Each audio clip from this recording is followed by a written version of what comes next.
Senator Jim Abler from Anoka. I've got two small businesses and I serve in the Minnesota Senate. You know, the people that work in small business are actually the backbone of our area. They provide thousands of jobs. I myself provide about 20 jobs. And every day we hope to actually stay open, to serve our customers and our clients, take care of our staff, and feed our families. And so I'm proud to be part of a group that actually works toward that. And I pray that common sense will prevail as the state makes an effort to improve the business climate and to make it better for workers. Business cares about its workers, workers care about the business, and at the end, when we work together, a lot of good things can happen. So pray for a miracle.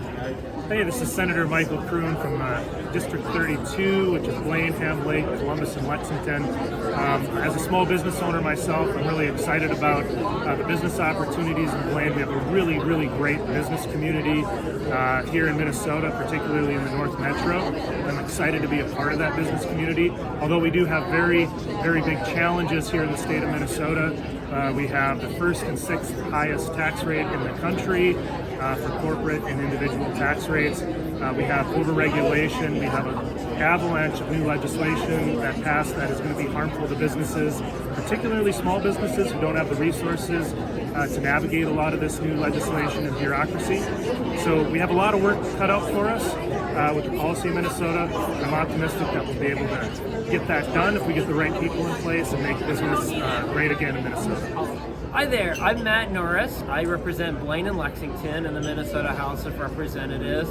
And I would say the state of business here in Minnesota is strong, but could be stronger. And we're fortunate to have such a thriving community of both large businesses here in our state, but also so many fantastic small businesses, especially up in our area. I think over the past week I've been to 3 different ribbon cuttings in my district. But we know that despite the success, there's also some headwinds that our businesses are facing. I hear a lot about challenges around workforce and the need for workers. That's something that I'm especially focused on. I've been able to pass 5 different bills to try to provide more workers for our businesses here in Minnesota. Another thing I really want to focus on looking ahead is how do we support our small businesses in particular. We know that they're facing many of the same challenges that working families are.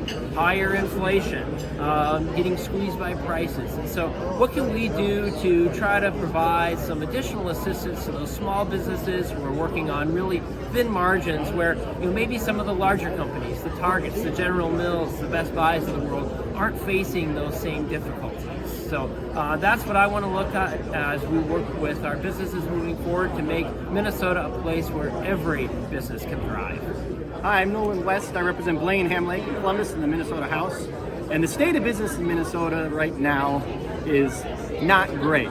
It's holding on, but with the amount of mandates, we're seeing companies not want to invest here because of what state government is doing. Explicitly, that's what they cite, even in Blaine.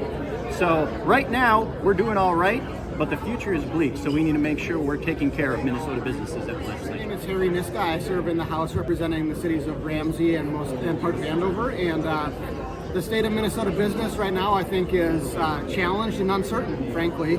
The size of the growth of the public sector compared to the private sector in the last couple of years, both in terms of the size of government, the cost of government, and the scope of government regulation, is really concerning to me about what the future of Minnesota business is going to hold and how sustainable Minnesota's economy and this new cost structure of government is in the long term. So I have a lot of concerns. I think we need a serious course correction for the future of our state.